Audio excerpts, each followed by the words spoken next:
What's happening in the United States right now is having a profound impact on CSOs working in countries like Sri Lanka.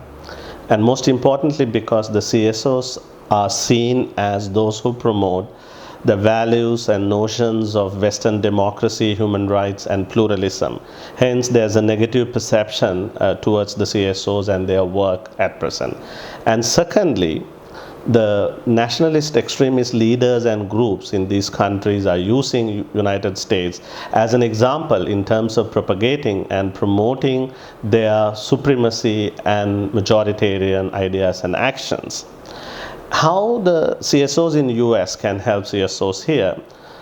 First, they can help in terms of increasing the non-governmental funding through foundations and philanthropic support to balance the government versus non-government funding to CSOs.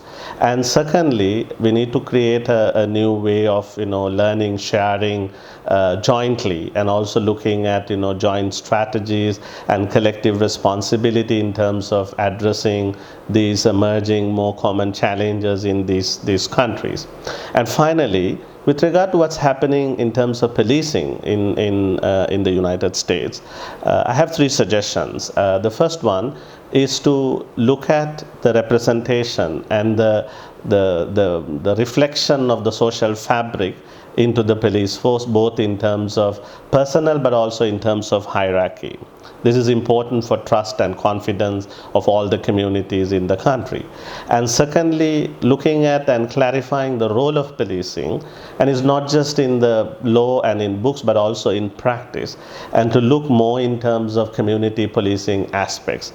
And finally, and most importantly, addressing the overall culture of violence.